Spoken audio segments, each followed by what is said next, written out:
सलाम नमस्कार दोस्तों, स्वागत है आपका आपके अपने YouTube चैनल पाठशाला यूपीएससी में।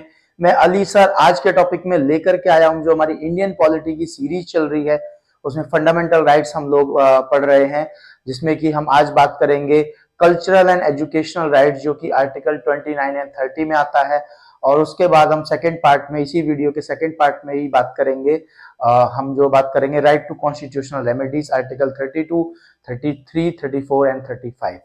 ठीक है दोस्तों, अगर आपने हमारे चैनल को पहली बार विजिट किया है तो कृपया चैनल को सब्सक्राइब कर दीजिए, साथ ही बेल आइकन को भी प्रेस कर दीजिए, ताकि जब भी मैं कोई वीडियो अपडेट करूं तो सबसे पहले नोटिफिकेशन आपके पास जाए।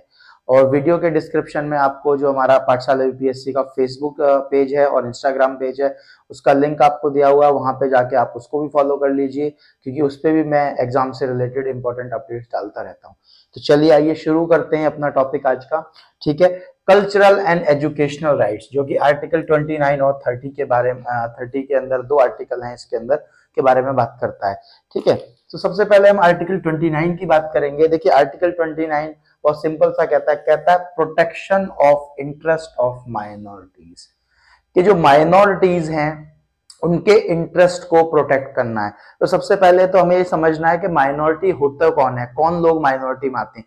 देखिए किसी भी स्टेट में या किसी भी कंट्री में या किसी भी एरिया स्पेसिफिक में, अगर आप मान लीजिए कि अगर वहां पे हिंदू पॉपुलेशन ज्यादा और मुस्लिम पॉपुलेशन कम है, तो वो क्या कहलाएंगे, मुस्लिम माइनॉरिटी कहलाएंगे। अगर कहीं मान लीजिए कि मुस्लिम पॉपुलेशन ज्यादा है और अगर हिंदू पॉपुलेशन कम है तो हिंदू माइनॉरिटी में आएंगे। ऐसे ही क्रिश्चियन, सिख, अदर रिलीजन्स हैं। अगर हम कंट्री इंडिया की बात करें तो इंडिया में हिंदू जो कम्युनिटी है वो मेजोरिटी में आती है और मुस्लिम जो कम्युनिटी है वो माइनॉरिटी के अंदर आती है। ठीक है, तो माइनॉरिटी के इंटरेस्ट के प्रोटेक्शन की बात यहाँ पे कर रहा है आर्टिकल 29। अब इसमें मैंने बता दिया लेस पॉपुलेटेड है। दूसरा, जो माइनॉरिटीज की उनकी ये जिम्मेदारी है, उनका ये आप कर्तव्य है कि वो अपनी जो स्क्रिप्ट है, लैंग्वेज है, उनका जो कल्चर है, उन्हें प्रिजर्व करके रखें, बचा करके रखें आने वाली जनरेशन के लिए। ठीक है, दूसरा ये है कि रिलीजन, कास्ट, रेस, सेक्स, ठीक है, ये जितनी भी चीजें हैं इनके उनको लेकर के या इनके आधार पर डिस्क्रिमिनेशन नहीं होगा। ठीक है, माइनॉरिटीज के साथ। वैसे तो आर्टिकल जो हमारा 15 है या आर्टिकल 14 है, राइट टू इक्वलिटी की बात करता है। 15 कहता है नो डिस्क्रिमिनेशन, शुरू से लेके आखिर का यही चीज है कि सब लोग बराबर है, लेकिन यहाँ पे अलग से माइनॉरिटीज के लिए ये राइट बनाए गए हैं। ठीक है, उसके बाद आर्टिकल 30 की अगर हम बात करते हैं तो कहता है right of minorities to establish and administer educational institution, कि माइनॉरिटी कम्युनिटी के जो लोग हैं उन्हें ये अधिकार है कि वो माइनॉरिटीज का कोई भी इंस्टीट्यूशंस एस्टेब्लिश कर सकते हैं, मतलब बना सकते हैं और उसे एडमिनिस्टर चला सकते हैं, मैनेज कर सकते हैं। ठीक है, ये हो गया। और गवर्नमेंट इन इंस्टीट्यूशंस के साथ कोई भी डिस्क्रिमिनेशन नहीं करेगी। जैसे कि मान लीजिए अगर एड उनकी बनती है तो उनको एड भी प्रोवाइड करेगी, अगर उनको एफिलिएशन देनी है, रिकॉग्नाइजेशन देना है तो उन्हें वो भी उन्हें देगी। ऐसा नहीं है कि भाई ये माइनॉरिटी के इंस्टीट्यूशंस है तो उनके साथ ये चीजें हों। ठीक है, तो ये है कि वो बराबर हैं, उनको अपलिफ्ट करने के लिए उनको स्पेशल कुछ चीज दी गई है। जैसे कि मैंने बताया था रिजर्वेशन पॉलिसी है, या कहीं भी कोई परसेंटेज दिया गया है किसी एक कम्युनिटी को लेकर के या किसी एक एरिया को लेकर के, तो यह है कि वो बैकवर्ड है तो उनको अपलिफ्ट करके ताकि वो सबके बराबर आ जाएं। ठीक है, तो ये था हमारा आर्टिकल 30। ठीक है, तो दो ही आर्टिकल हैं इसके अंदर, बहुत छोटे से हैं। ठीक है, अब हम बात करेंगे कि राइट टू कॉन्स्टिट्यूशनल रेमेडीज। ठीक है, आर्टिकल 32। ठीक है, राइट टू कॉन्स्टिट्यूशनल रेमेडीज का मतलब यह है कि संविधान में जो हमारे फंडामेंटल राइट्स हैं उनमें भी सुधार किया जा सकता है, या अगर जो हमारे फंडामेंटल राइट्स हमें मिले हैं अगर उनका वायलेशन होता है तो उनके लिए कहां जाएं, क्या करें, कैसे करें। तो right to constitutional remedies article 32। ठीक है, अब आर्टिकल 32 क्या कहता है, कहता है right to move to the Supreme Court in case of violation of the fundamental right, कि आप कोई भी सिटीजन है भारत का, इंडिया का कोई भी नागरिक है तो वो सुप्रीम कोर्ट जा सकता है सीधे। ये नहीं कि पहले डिस्ट्रिक्ट कोर्ट जाएगा, डिस्ट्रिक्ट कोर्ट में भी कई सारे डिविजन्स होते हैं, फिर हाई कोर्ट जाएगा, फिर सुप्रीम कोर्ट जाएगा, नहीं, सीधा सुप्रीम कोर्ट जाके अप्रोच कर सकता है अंडर आर्टिकल 32 के तहत, अगर कोई भी उनके फंडामेंटल राइट जो मानव अधिकार है उनका वायलेशन करता है, हनन करता है। ठीक है, तो आर्टिकल 32 ये कहता है।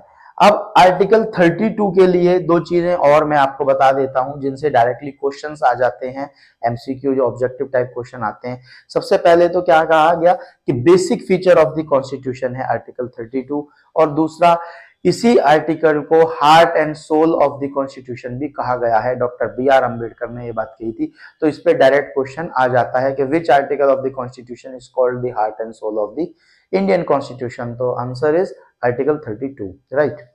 ओके, देन अब जब आर्टिकल 32 की बात होती है, वायलेशन ऑफ फंडामेंटल राइट्स की बात होती है, कॉन्स्टिट्यूशनल रेमेडीज की बात होती है, तो आर्टिकल 32 के अंतर्गत या उसके तहत सुप्रीम कोर्ट को पावर है कि वो रिट्स इशू कर सकता है। 5 तरीके की रिट्स होती हैं, उनके ऊपर मैं अलग से वीडियो बनाऊंगा, ठीक है। तो आर्टिकल 32 के अंदर जो है सुप्रीम कोर्ट जो है 5 तरीके की रिट्स इशू कर सकता है अगर फंडामेंटल राइट्स का वायलेशन होता है।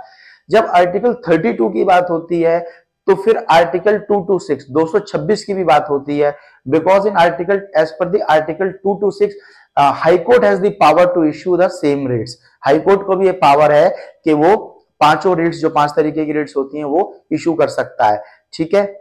तो ये भी एक इंपॉर्टेंट क्वेश्चन बनता है कि 5 जो रिट्स होती हैं वो हाई कोर्ट किस आर्टिकल के तहत कर सकता है और सुप्रीम कोर्ट किस आर्टिकल के तहत जो है रिट्स इशू कर सकता है। So for the Supreme court the answer is article 32 and for the high court the answer is article 226, ठीक है, राइट। उसके बाद हम बात करेंगे आर्टिकल 33 की। आर्टिकल 33 कहता है कि parliament has power to modify the application of fundamental rights. कि जो पार्लियामेंट है उसको ये पावर है कि जो फंडामेंटल राइट्स हैं वो अप्लाई होंगे तो उनको मॉडिफाई करने की है, ठीक है। अब मॉडिफाई किसके लिए करेंगे? मॉडिफाई करेंगे वो आर्म फोर्सेस के लिए, जो हमारी आर्मी है या आर्म फोर्सेस है, ठीक है, पुलिस फोर्सेस के लिए, और इंटेलिजेंस ऑर्गेनाइजेशन जैसे रॉ है, आईबी है, ठीक है, बहुत सारी ऑर्गेनाइजेशंस हैं हमारे इंडिया के अंदर काम करती हैं, तो उनको लेकर के फंडामेंट, जैसे कि मान लीजिए right to freedom of speech and expression है कि आपका जो मर्जी चाहे आप बोल सकते हो, लेकिन अगर आप आईबी में काम कर रहे हो, रॉ में काम कर रहे हो, या पुलिस में या आर्म फोर्सेस में आप काम कर रहे हो, तो कुछ सीक्रेट्स होते हैं गवर्नमेंट के डिपार्टमेंट के जो आप किसी को भी नहीं बता सकते जा करके, ठीक है।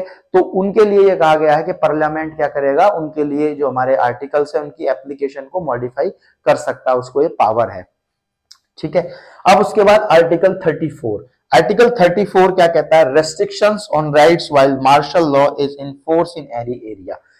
कि जो हमारे फंडामेंटल राइट्स हैं वो रेस्ट्रिक्ट हो जाते हैं या उस एरिया में रेस्ट्रिक्ट हो जाते हैं, खत्म हो जाते हैं, लागू नहीं होते जहां पे आर्मी रूल या मार्शल लॉ लगता है।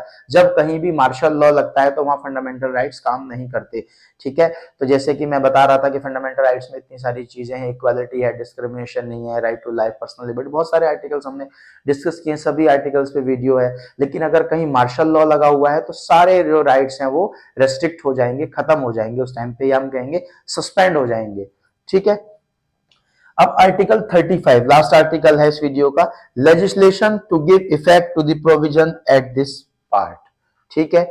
इट मींस कि जो हमारे फंडामेंटल राइट्स हैं आर्टिकल 12 से लेकर के 35 तक जो हमने स्टडी करे हैं, हमने जो पढ़े हैं, उनको लेकर के आर्टिकल 35 कहता है कि जितने भी फंडामेंटल राइट्स हैं उनको बनाने के लिए रूल एंड रेगुलेशंस हैं। इट मींस कहता है ना लेजिस्लेशन टू गिव इफेक्ट, मतलब जो हमारे फंडामेंटल राइट्स हैं उन पे इफेक्ट डालने के लिए लॉ बनाए जा सकते हैं या बनाए जाएंगे, ठीक है। तो ये हमारी वीडियो थी आज की, हमारी फंडामेंटल राइट्स बेसिकली हम कहेंगे आर्टिकल 12 से लेकर 35 तक हमारे आज कंप्लीट हो गए हैं, ठीक है। और दोस्तों आपका अगर कोई कमेंट हो, कोई क्वेरी हो, तो आप कमेंट सेक्शन में आकर के मुझे बताइए, और वीडियो को शेयर कीजिए, सब्सक्राइब कीजिए चैनल को, अपने दोस्तों से भी शेयर कीजिए, ठीक है। मिलते हैं बहुत ही जल्दी जो है नेक्स्ट वीडियो में। Thank you.